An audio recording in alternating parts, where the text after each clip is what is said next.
Before we begin, I want to thank the sponsor of today's episode, RevenueCat. RevenueCat makes it easy for app developers to build, analyze, and grow in-app purchases and subscriptions, whether on iOS, Android, or the web. There's no server code required. With a few lines of code, get in-app purchase infrastructure, analytics, and integrations without managing servers. Check out their YouTube channel, which is linked below, if you want more details on how to get started once you've signed up.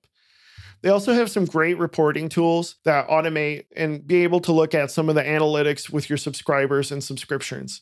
Customer lists, filters, and segments. If you're going to do anything with in-app purchases, then this is definitely the way to go. Check out RevenueCat.com for more details, or like I said, their YouTube channel in the link below. It's the go-to for getting in-app purchases set up in your app and being able to give you the time you need to focus on your app. Thank you, RevenueCat, for sponsoring today's episode. Thank you for joining me for another episode of Empower Apps. I'm your host, Leo Dien. Today, I am joined by Graham Lee. Graham, thank you so much for making time to come on the show. Not a problem at all. Thank you for having me, Leo. I'm super excited. I'll let you go ahead and introduce yourself before we get started. Thank you. My name's Graham Lee. I'm a senior research software engineer at the University of Oxford, which is just a fancy way of saying that I write computer programs for academics. Most of my career I spent writing software in Objective-C, which is what we're going to talk about on the next Unix workstations, then on Macs and iPhone and iOS. I've done a little bit of Swift. Most of my work now happens to be TypeScript and Python and and various sort of cross-platform technologies.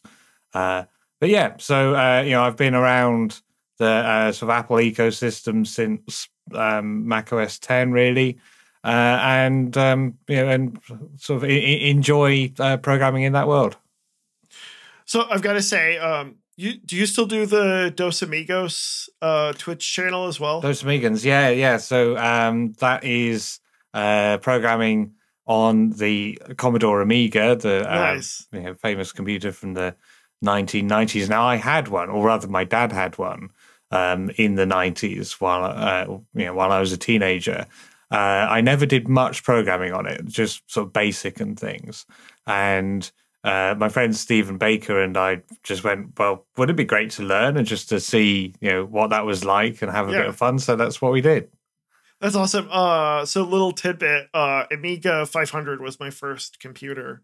Oh, excellent. So I had an Amiga. Yeah, I did very little like basic. I wasn't really into programming.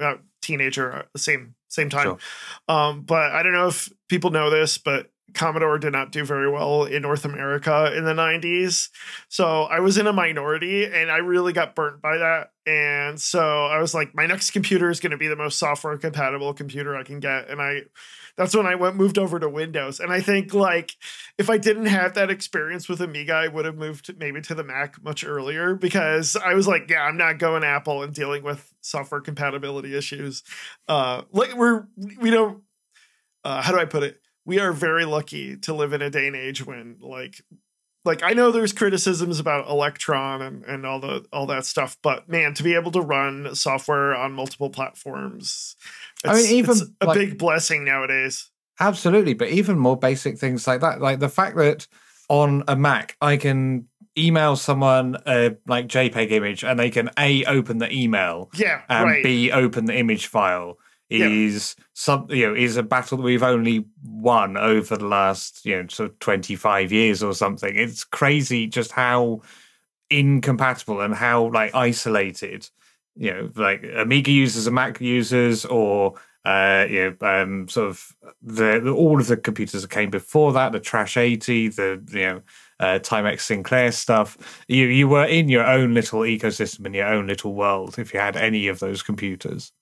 Yeah, like I think it was ClarisWorks on the Mac. I did some of that on my, I had a relative who had a Mac. And so I'd do like reports on that. And then it'd be like, oh crap, I have to print it up in Microsoft Word. And it's like, I got to convert it to text.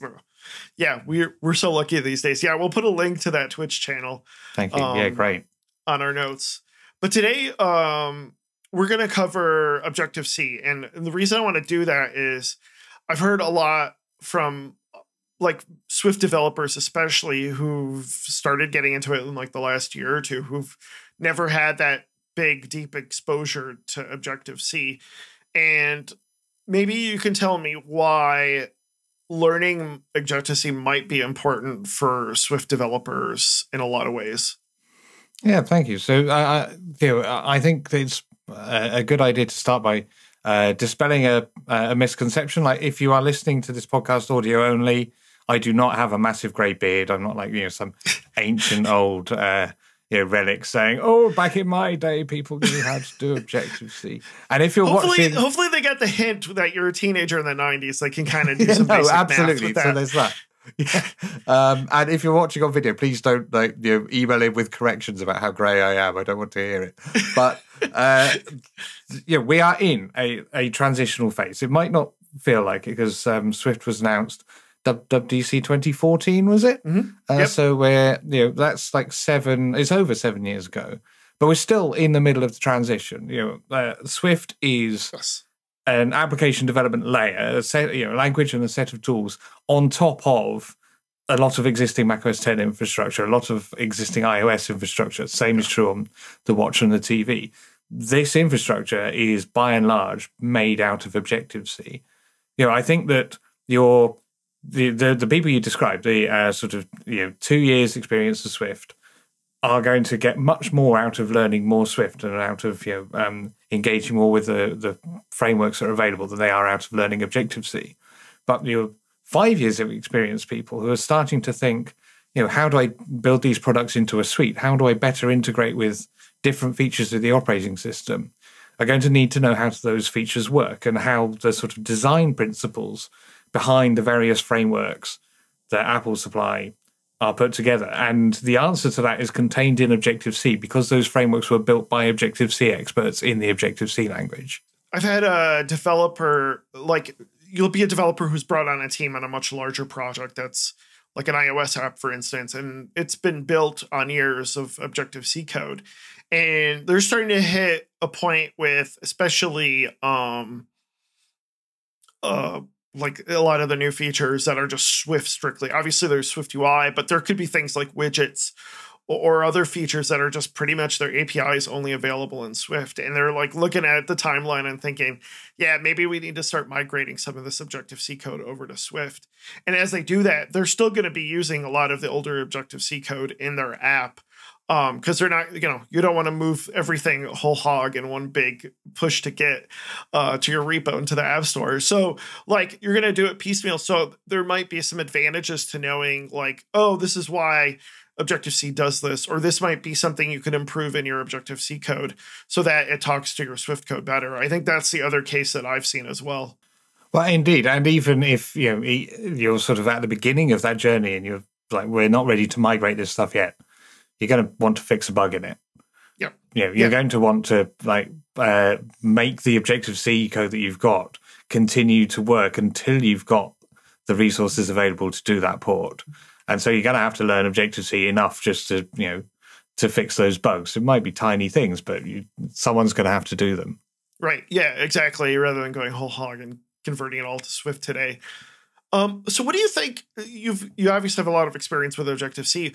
What do you think we've lost or forgotten in the transition from Objective-C, if anything? So from a big picture, the answer is luckily not much because Apple were the prime movers behind Objective-C. They didn't create the language, but the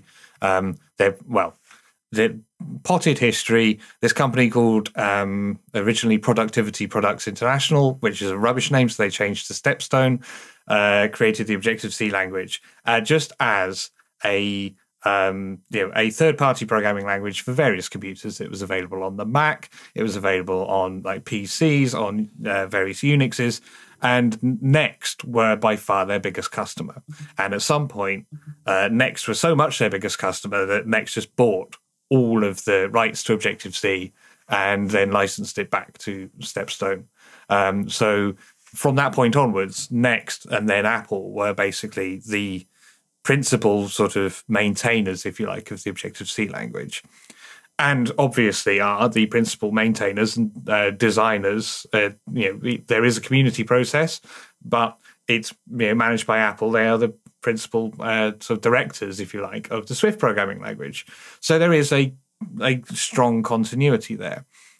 What has changed is perhaps a more interesting, or a question with a more nuanced answer than what have we lost. And what has changed is that the Objective-C programming language is very much about dynamism. It's about runtime choice. It's about sort of loading bundles and querying objects while your code is running to see what they do, or even taking messages, which is basically requests to do things, to run methods that an object doesn't understand, and then finding another object that does understand it at runtime and passing that on. Swift is very much about sort of static resolution of everything. It's about finding out everything that the program is going to do at compile time, answering all those questions, and throwing up an error if it can't be answered.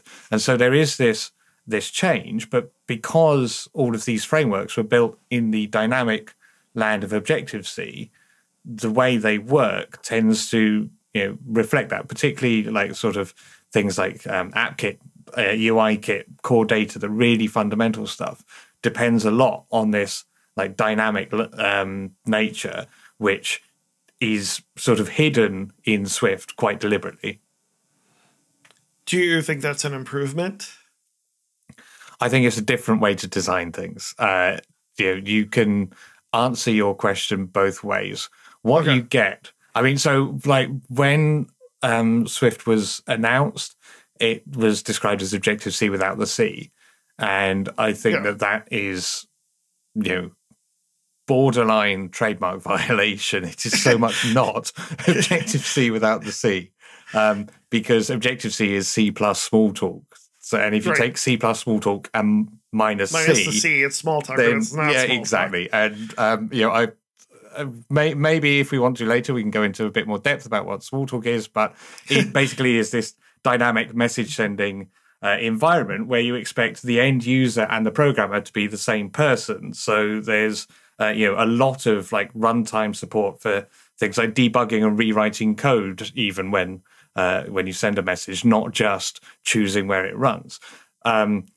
The idea behind Swift was really like there's a bunch of, two things. One is there's a bunch of problems that people get into if you leave results and you leave error discovery until runtime, most of which come down to it's not your computer that the error happens on. If you're the developer, it's your user's computer that the error happens on, and they're the people who are like paying for you. They're paying your rent by buying your app or whatever. So you don't want to give them that experience. And so from that perspective, Swift is definitely better because it makes the developer resolve more problems before they get as far as the user. Now, it's not a silver bullet. It can't like make you design a good UX. It can't make you build a feature that your customer actually wants, but it can help you avoid crashes. It can help you avoid some security problems. The other aspect to this is that sorry, I've forgotten where I was going. Let me think. Well, no, I mean, I get where you're coming, because you get with a static type language, it's all at compile time. You're going to know if there's some issue. Whereas like the classic one is nilability, right? Like where you don't know if something can be nil or not, and you have to like check it in the code, as opposed to like Swift being like, no, there's a strong typed enum called optional, and that will give you that type information at compile time, and you'll know either way, basically. Yeah, and that's the biggest thing that they added to Swift that kind of indicates that big change in philosophy. So like the idea with nil and Objective-C, and nil is even Objective-C is even rare amongst other languages that are like it. Things like Ruby and Smalltalk in this regard, is that if you send a message to nil, nothing happens. And so you don't get a runtime error, you just get no behavior. And you can design around that. But if you don't think to design around it, then what you get is your code like apparently working but not doing anything, and it being very hard to understand why. Right. So Oliver had a really good question about whether it makes sense to use Objective-C still outside of the Mac ecosystem. And it sounds like you've been doing some stuff in Unix, did you say? Yeah, so there is another Twitch stream. I can't get off the internet, it seems.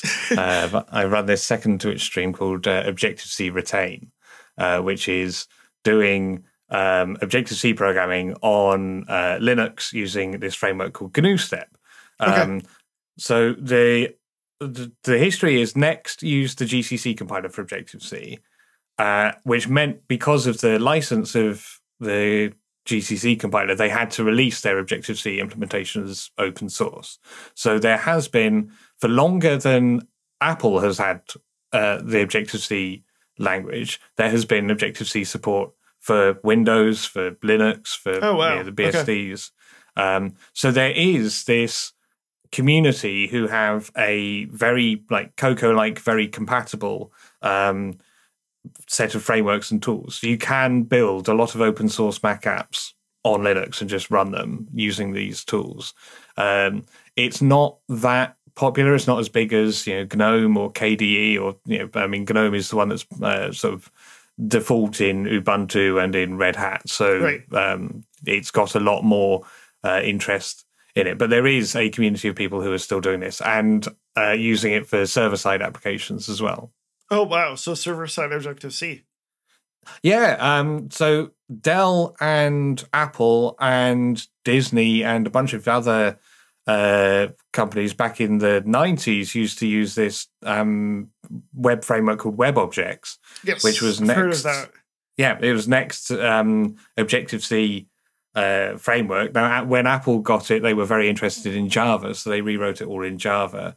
But the first versions were Objective-C. So there has been Objective-C on the server for the web way longer than there's been Swift, way longer than there's been Node.js, longer than PHP for that matter. Yeah. And it's interesting that they moved it to Java. I'm sure they're probably moving it to Swift right now. They've kind of abandoned it as a sort of public thing, and I think trying to rewrite stuff away from it. And that's another interesting point about the sort of community involvement in Swift is that other companies like IBM and Google are doing a lot of the server-side Swift work that Apple are sort of are leaving open because it's not a space they really play in much. Right, yeah. So I don't know, did we answer Oliver's question? Does it make sense to use Objective-C outside of the Mac ecosystem, besides being like a hobbyist? Right. I was going to say only if you like using Objective-C. If you don't, you're never going to find a business case for it. How about just using Objective-C in general? Do you think, in the Mac ecosystem, does it make sense? Because, like we've said, there's a lot of work done so that way you could still do stuff in Swift, essentially, to talk to Objective-C APIs. So why would you want to still write an Objective-C in any app? I mean, I'll be brutally honest. The number one reason is because you have some existing investment and it's easier to support it than it is to rewrite. I think this came up on your episode on Advanced Swift not that long ago. Right, it was Shy. Yeah, exactly. That it's a lot easier to distribute frameworks in a number of use cases if you're using Objective-C to write the framework than it is Swift. And everything that I say is caveated with the idea that I'm speaking at this moment, right? In 5 years' time, we'll be having discussions about whatever is coming after Swift or Swift version 12, and we'll be saying, do you remember all those dinosaurs who used Objective-C? And Swift Package Manager will have moved on by another 5 years, and it will cover a lot more of this ground. But right now, sort of portable framework code that works on each of the platforms that Apple supplies is very easy to do in Objective-C. Right, binaries are fairly recent. XC frameworks are fairly recent, so it's close. We're getting closer and closer to where Swift packages will support that. But yeah, exactly. I can see. So I mean, we kind of answered what are the drawbacks. Maybe you can address some approaches that you've seen with transitioning to Swift in your application. Yeah, I mean, the good news is that we're at the point in the transition where doing that is much easier than it used to be. Like we've now got a lot of features that have been added to Objective-C in order to enable exposing APIs in Swift. And I think that is always the easiest way to do this. Actually, I'm going to say step 0 is write a bunch of tests. Like, let's come back to this conversation. Pause your podcast player right now, go and make sure you have decent test coverage, and don't try to migrate any code until you're confident that you have encapsulated its behavior in tests. Now that you're back and you've got have you written those tests in Swift or Objective-C? Probably in Swift, because where we're going is migrating this thing forward. Yeah. Okay, that makes sense. So I've got my Objective-C framework that is exposed through, bridged to Swift, and I've written my tests in Swift. That is absolutely a great bedrock on which to do any porting, because you rewrite everything in Swift and you run the same tests. Yeah. What you may find is that some of the Objective-C APIs don't work particularly well. Like you've got optionals where you know that the thing shouldn't be optional, and so you use the nullability keywords in Objective-C to tell Swift that these extra constraints exist and it can rely on them. You've got collections like sets or arrays that are saying that they are an array of any, and you need to use the Objective-C generics to tell it that it's an array of strings or an array of numbers or whatever. And then and then it becomes easier to use in Swift, and then you do the port to Swift. So I think step 0 is tests. Let the tests tell you where your Objective-C API is not bridged very well, and build the bridge so that you've got a better API, and then rewrite in Swift once you have the API you want and the behavior that you know you're not going to break. And I like that you mentioned the nullability and is it generics? Would you call it generics? Okay. Yeah, those are the two big things that I've worked on with improving my Objective-C code, so that, like, it's actually a lot better in Swift. And I kind of do like that Xcode is a little bit of a pain in the butt when it tells you, like, oh, you did this thing in nullability. Okay, now you have to do all the 50 other properties. So now you have to add nullability flags to it. And that goes back to this. Yeah, that goes back to this idea we were talking about, where the goal of Swift is to tell you everything that's wrong when you compile the code, not to tell your customer everything that's wrong when they run the code. What you're still going to have code that is going to consume the Swift from Objective-C. In that case, what are some things you need to do in your Swift code to improve that communication in the other direction, so to speak? I've actually never done that, so I don't have an answer to that one. Okay, yeah. I mean, so I know that there's obviously things you're going to, like, you'll have Swift types that just won't work in Objective-C no matter if you put the attribute into it or not. So I know that that's something you have to care about. And you have to care about whether you are extending, like, Objective-C objects. Right, yeah. Yeah, I mean, I've definitely run into that before. That was the thing. And then just like what I might do is I'll write the type in strict Swift, like assuming that in the future there won't be an Objective-C type that will talk to it. And then I might encapsulate that in like an Objective-C friendly type, so that way it can be consumed in And anyway, there is a good talk from, I think, last year's WWDC. Brent did a talk on bridging Objective-C and Swift. Okay. Which goes into these. And then there's like some weird edge cases, like if you've got a method in Objective-C that does the, like, returns a type but has an S error pointer at the other end, but doesn't work for, like, throws for the try-catch. Yeah. You can mark that as, like, this is a, it's basically saying this is a badly designed API, and then Swift goes, right, well, I'm not going to bridge that into a try-catch thing. I'm going to give you the raw signature. And there's the refined for Swift, for if you've got an API that is basically not very nice even after it has been bridged to Swift. You can say, I'm going to hide this, make something in Swift that looks better, but that calls my method it's privately using an __ prefix.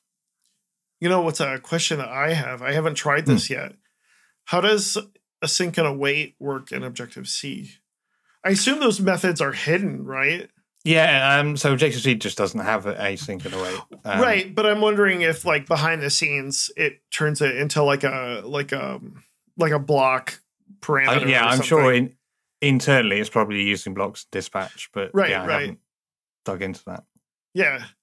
But that would probably be another example of something you'd have to bridge over to Objective-C. One question that we had is, how can old Objective-C code be used in Swift packages? So actually sort of integrated into the package itself? Yeah. So let's say you have a bunch of old Objective-C code and you want to create it. You want to make it available in a Swift package. How would you even do that? I don't know. I haven't tried, but I mean, you can just get Objective-C code bridged into Swift in a single project using a bridging header. Okay. So if the project for a Swift package contains Swift and Objective-C and a bridging header, then it should just like build as a Swift package and work in the other project. Yeah, that makes sense. So Jacob had a couple of questions. We'll cover the tough one first. Where did all your great long hair go that he remembers from your NS conference days? Nice. Okay. Yes. So I did have a hair that was about down to the middle of my back. I am not yet thinning, but certainly receding. So, like the little bit of inside baseball, I'm going to be 40 in about a month. And I Congratulations. thought, thank you. Yeah, I made it this far. Hopefully this is like, half to 1/3 of the way through the journey. But I decided that I needed to sort of take control of this before it became obvious that I was, trying to cover up for anything. I reached that milestone a couple of months ago, and I've given up on the fight about hair. So I'm doing a rear guard action, like a tactical withdrawal. Nice. So he did have another question that's a little bit easier, probably. We'll see. If he had any experience with C++ libraries through Objective-C++ or not, any easy migration path to using them from Swift? So this has always been an issue with Objective-C++. So potted summary. Objective-C has very good on interoperability with C++. Agreed, you can just write C++ code inside an Objective-C method. You can just write Objective-C code inside a C++ method. You're limited to things like you can't subclass a C++ class from Objective-C or vice versa. There's very little that you can't do, which is both a blessing and a curse. It makes it very easy to write very difficult to understand interfaces because you've got C++ types and Objective-C types, all sprinkled within each other.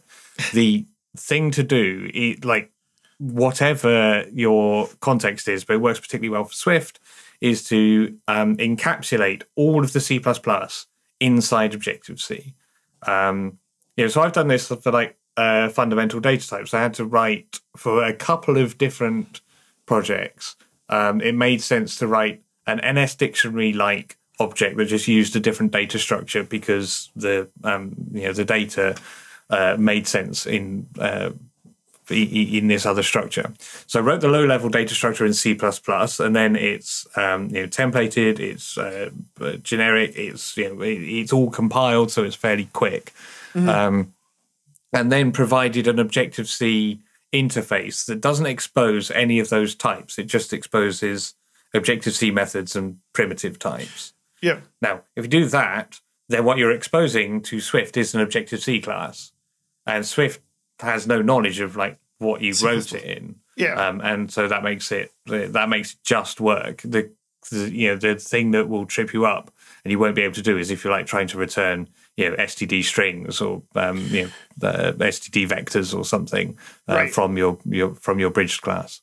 Yeah, I've done this too with I've the icon builder app Speculid uses Cairo and our SVG behind the scenes. And so with that one, I ended up finding it a lot easier to just write the interface in Objective-C, and then like that's the bridge between the Swift code and the Linux libraries. And that like worked out much better. There's some weird stuff with exceptions and error handling, but like, yeah, it's a lot easier to go that route. Hopefully in the future, near future, we'll get better C++ interop. I don't know. Do you know where it is right now in Swift? No idea at all. I mean, it doesn't appear to be sort of a sort of high pride thing. I guess like there's not that much Apple API that is public and is in C++ for them to consider it a priority, maybe. Right. Yeah, exactly. What you did recently write a really good blog post about Objective-C and cross-platform tools. I don't know. The question that I had was like, what are some cross-platform tools for keeping Objective-C alive? So you talked about GNU Step, right? GNU Step, yeah. What else is there right now? So I mean, like GNU Step has sort of a foundation library, an app kit, bits of UI kit, and a lot of other libraries for doing sort of Mac style applications. But there was a startup called App Portable who started writing a UI kit implementation and sort of Cocoa Touch things so that you could write Objective-C apps and run them on Android. Okay. And some of their code was open source as well. And the main sort of mindset competitor to GNU Step, it was an MIT license project. Excuse me. The main sort of mindset competitor to GNU Step was this MIT license project called the Cocotron, which was designed for cross-compilation. So you take your Xcode project, you change the build rules to compile with its compiler instead of with Apple's compiler, and then you hit build and you get a Linux app, or you hit build and you get a Windows app. Nice.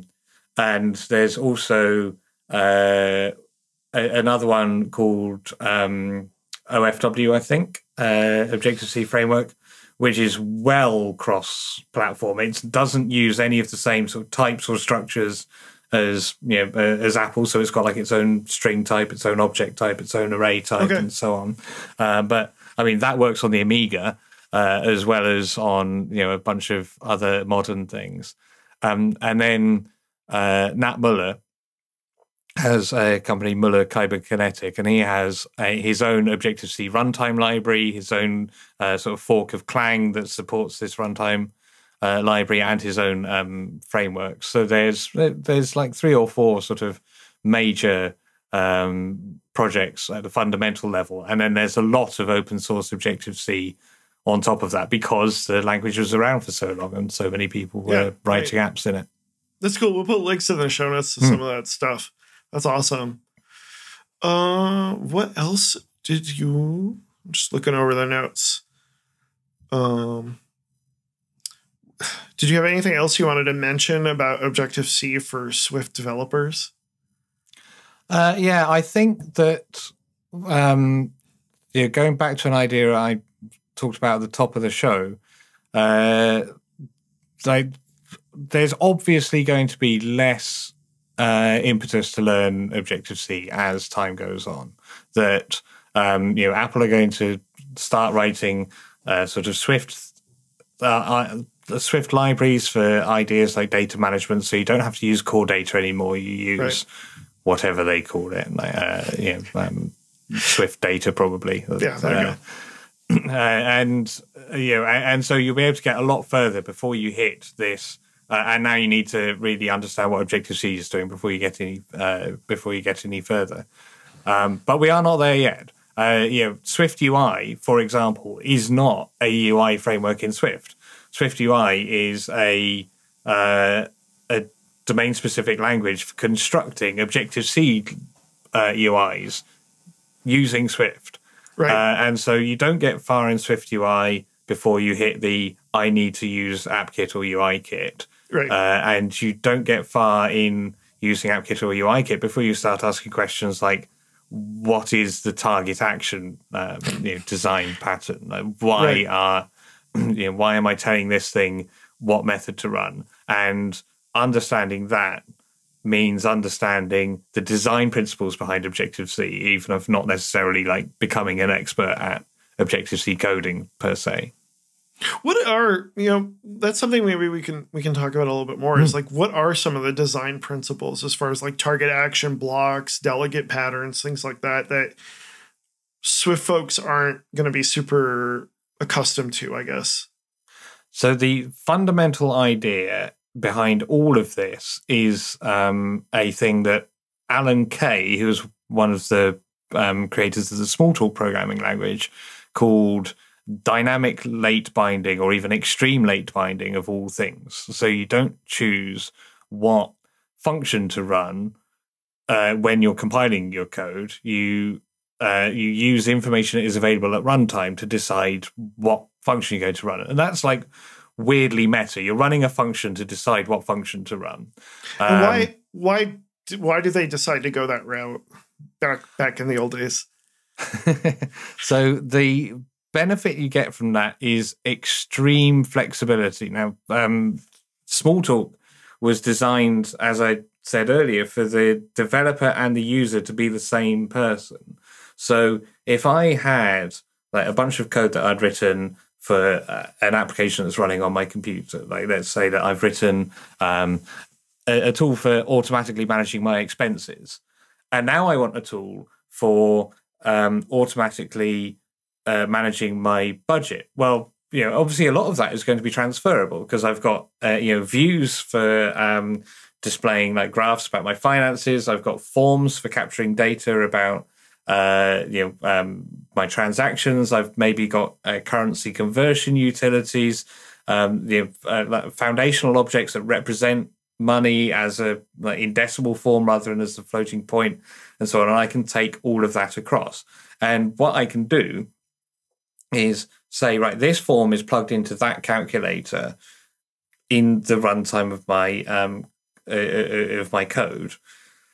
Now, Objective-C was never particularly used in that context. Objective-C was used as a tool for building applications. This almost sounds like a scripting language for like developers/users who just want to automate stuff in a way. Yeah, but it's a combination of that and albeit interpreted but compiled to bytecode interpreted language.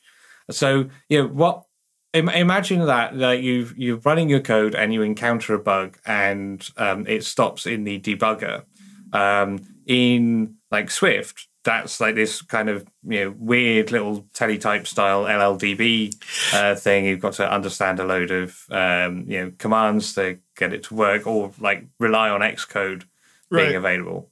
In Smalltalk, that is your debugger is your like graphical programming environment. So you can if your window has crashed in debugger, you can still interact with the window. You can type code that changes your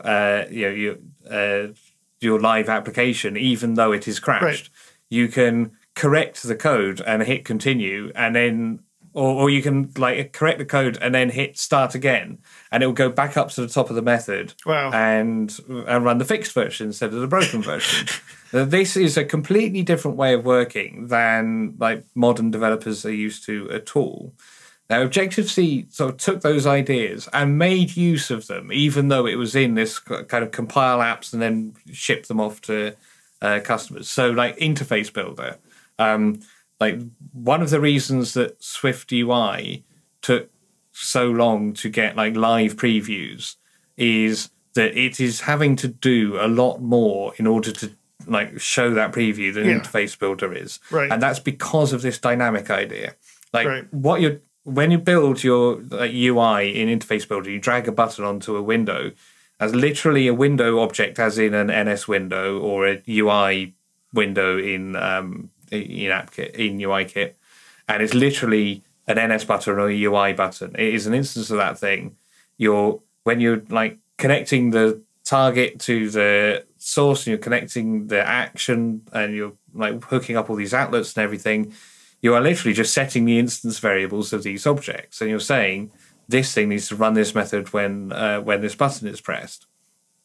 And all of that gets saved into a file, like an XML file these days, and it just gets loaded up and those objects recreated in the running application, which means the interface builder can, of course, run a live demonstration of your app because it's got the live objects. It's got these windows and these buttons. You can press them. You can interact with them. With SwiftUI, because Swift's paradigm is dot all the I's, cross all the T's, get everything correct in the compiler, you have to have a fast enough computer to compile and type check this thing and integrate it into some embedded hosting environment, and then run all of that before you can get to the point where you can show this preview. Now the fact is we've got really fast computers on our desks now, and so that is feasible.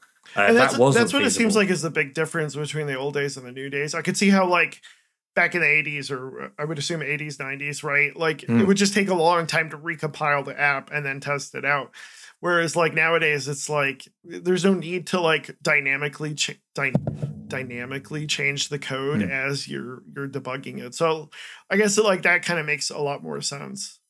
Yeah, so that's why you can have a much more rigorous type system, for example, in Swift. And you can have all these ideas of generic types and extension types, and there's probably other types that I can't remember off the top of my head, because what you're doing there is you're writing in the type structure, you're writing proofs about the correctness of the program, and they're very complicated. They're very difficult mathematical expressions. But now we've got computers fast enough that they can get to the end result in reasonable time and say, yes, this code you have written is consistent with this constraint you have written about the code.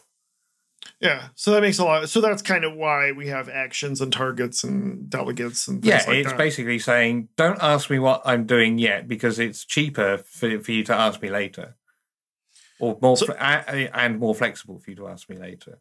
Right. So I just have two more questions, I think. Lost it. See, this is what happens when you turn 40. I'll look forward to that. You were talking about Objective-C types. Oh, dang it. What was it? Oh, yeah. I know what it was.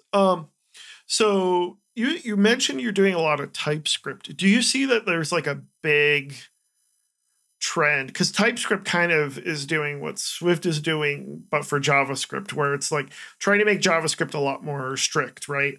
And static typed. Do you see there's a big push right now for more of that, as opposed to the dynamic typing that you might see in PHP and JavaScript and languages like that? So yes, I see that there is a bigger and growing community around that, and even in Python, which is one of the most perhaps liberally typed is the phrase to use, rather than dynamic or static or whatever. But yes, Python is one of the most freely typed things, where you just leave your program to run and it works out whether it can or not. There is a move to at least annotate methods to make it easier to work out in an IDE or in an editor what is going on, even if that information isn't actually used by a correctness checker or by a type checking phase in the in the compile process.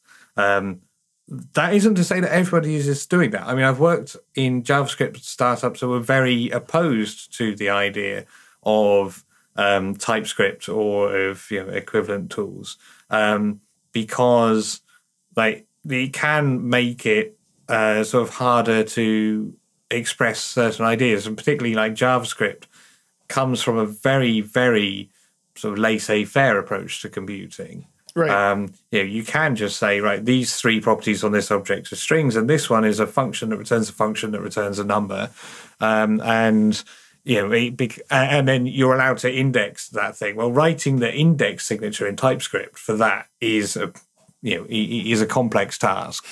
And so some people would prefer not to do it. The way I like to think about it is that dynamic languages or design ideas, program design ideas, like the ones that are used in JavaScript or Objective-C or Python, allow you to write a whole lot of programs, of which most are wrong, and a few are correct.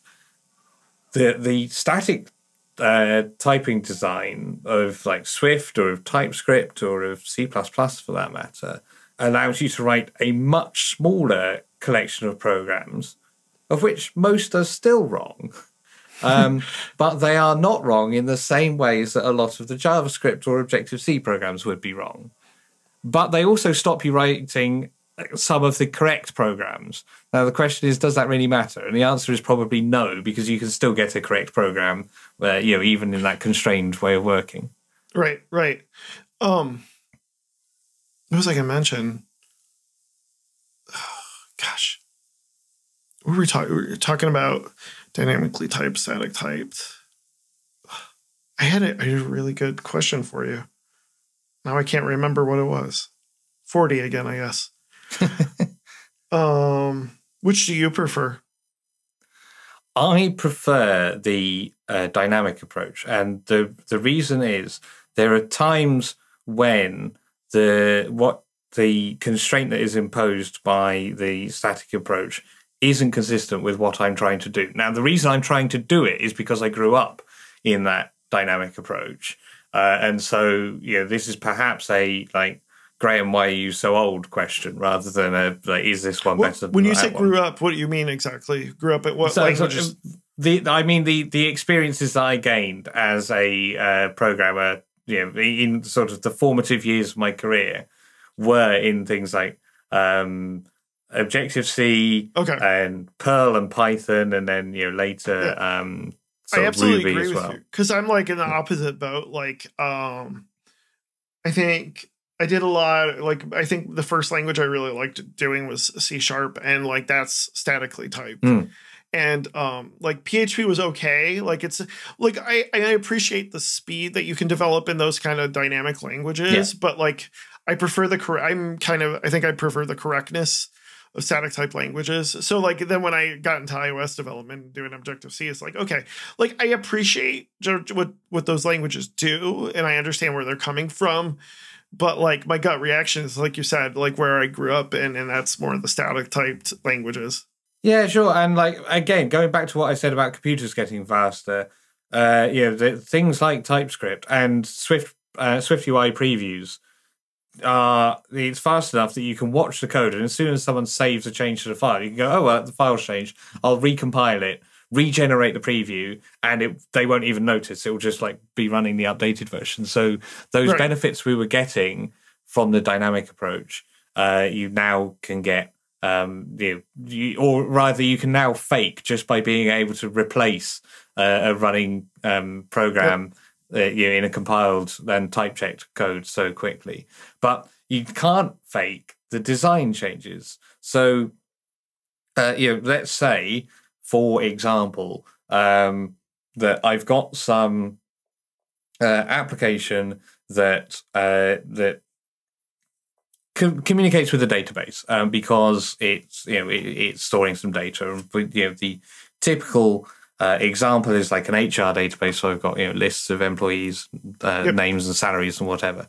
Now, in my tests, I've just got in-memory records of employees' names, salaries. So it's all just plain objects with strings and numbers, plain old Objective-C objects.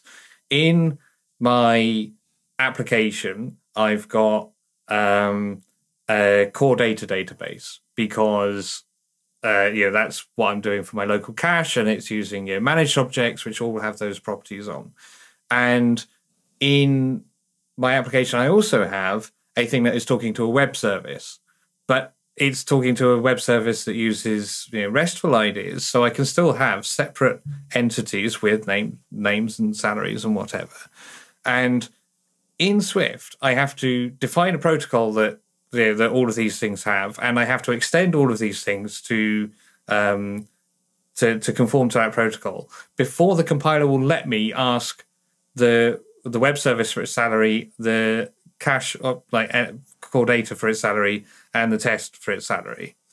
But in like a more dynamic language, I just say, I know that this thing has a salary. Like, we're now trusting the programmer. Not you don't have to scaffold all the codable types. Exactly. There's a whole lot less boilerplate. Yeah, it sounds less... like we talked to Ellen Shapiro, and she runs a lot of the stuff for GraphQL. And that to me is like the classic example of where like static type language is really like hit the bricks, right? Like it's like if you don't know, like with GraphQL, obviously your queries are dynamic and your data you get back is dynamic, and it's really difficult to get that in Swift and to be able to pull that dynamic data because you don't know what the structure is going to be. The structure could be anything depending on your query. And I think GraphQL is a classic example of where Swift kind of runs into difficulties. Yeah, and it's an ironic thing that you brought up that episode because you were talking to Ellen about Doxy, and the fact is, in a dynamic world, you have to rely much more on documentation and on communicating intent to the programmer.